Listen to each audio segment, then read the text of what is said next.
The first time you beat Portal, you feel a profound sense of self-agency. You haven't just solved a puzzle, you have, in a sense, authored a new law of physics in that moment. But this feeling of intellectual ownership is the first, beautiful and intricate lie. Portal is not a test of raw intelligence, it is the IKEA effect of video games. The IKEA effect, formerly documented by behavioral economists at Harvard and Duke in 2011, is a specific form of effort justification. It is a profound cognitive bias where the mere labour of creation, regardless of the final outcome's quality, inflates the perceived value of that outcome. The consumer as creator places a disproportionately high valuation on the wobbly chair they partially assembled. To understand this, we need to go back to its root, Leon Festinger's cognitive dissonance theory from the 1950s. The core idea is that the human mind cannot tolerate holding two conflicting beliefs simultaneously. In one of the most famous experiments, subjects who were paid only $1 to lie and say a boring task was fun later sincerely rated the task as more enjoyable than those who were paid $20. Why? The $1 group experienced dissonance, saying that their task was fun, but acknowledging the fact that they barely got paid. So one must reason that they lied for no reason. To resolve this discomfort, their brain performs a subtle self-correction. It says, I didn't lie for no reason. I must have actually enjoyed the task a little bit. This is the psychological engine driving Portal. You, the player, exert effort to solve a puzzle. Your inner voice thinks, I worked this hard, so it must be a worthwhile, brilliant victory. Valve ensures the effort is always present but never truly penalizing, providing the minimal external justification necessary to make you provide the maximum internal justification. In Aperture Science, Valve operationalizes this bias perfectly. They present you with a complex mechanism, the Portal gun, but pre-calculate the most critical variables for you. They pre-drill the holes and give you the tool. The effort you exert is just enough, the sweet spot of complexity, to trigger the justification bias. You are an engineer of your own success, and because of this, the final victory is not GLADOS's design, it is your brilliant creation.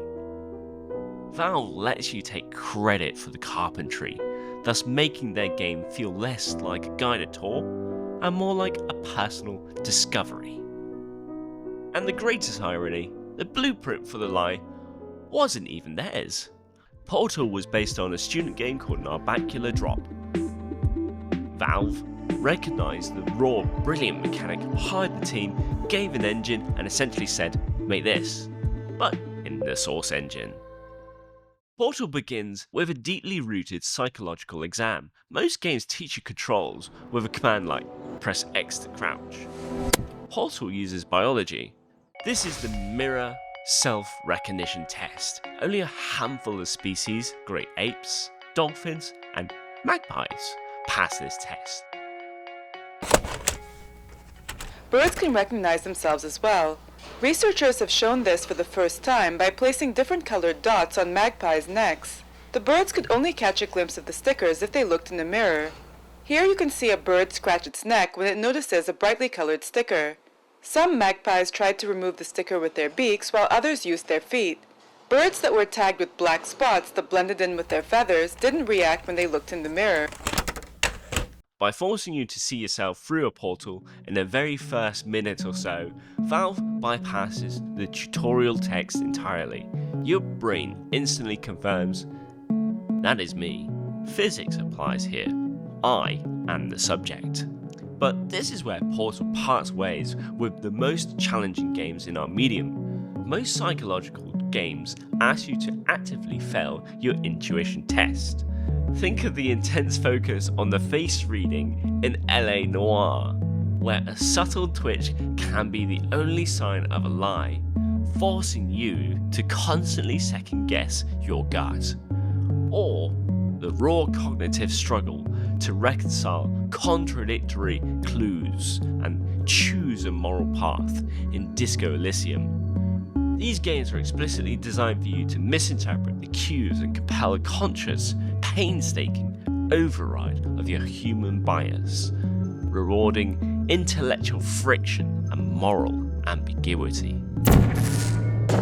Portal does the opposite. It is a psychological bubble bath. It wants your subconscious to pass with flying colours. Instead of challenging your intuition, it gently shepherds it, teaching you a new kind of spatial logic without any punitive friction. It is the least confrontational, most confident tutorial in gaming history. From this initial confidence, they borrow a trick from Shigeru, the Mario guy. In Mario, the coins are not money, they are breadcrumbs guiding your jumps. In Portal, Valve invented a visual language that is nearly subliminal. White means go, black, stop. You're not solving a puzzle, you're simply following a visual trail that has been psychologically pre-approved. But trusting the walls is one thing, trusting your aim is another. Here is the dirty secret behind your perceived genius. You suck at Portal. We all do. Portal runs on the Source engine, a modified Quake engine. Underneath the puzzles, Shell moves like a slippery arena shooter protagonist. Without a major correction, the game would be impossible, feeling less like a puzzle and more like a frustration. To fix this, Valve added invisible physical cheats. Funneling. If you shoot your Portal ball near a Portal surface, the game code doesn't just slow your crosshair, it literally grabs the projectile and snaps it to the center. Auto-centering. When Shell lands or is flung through a portal, she's vacuumed to the center and snapped upright. Never clip your toe on a portal edge because the game will simply not allow it.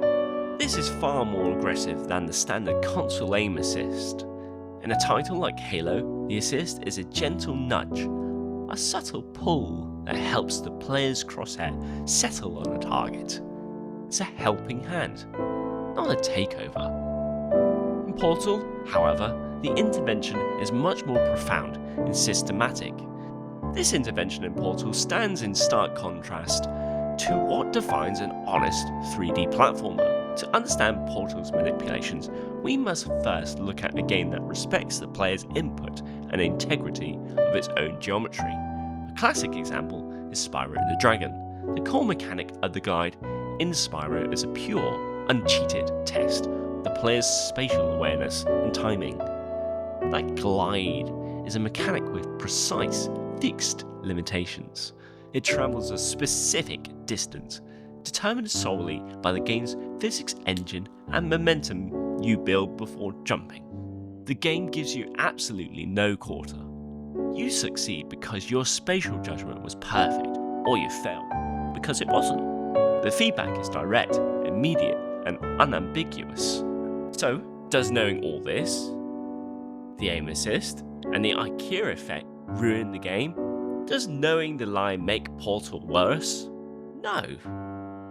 Valve didn't want to test you. They wanted to thrill you. They wanted to give you a dopamine hit of perceived success. And to do that, they had to lie to you.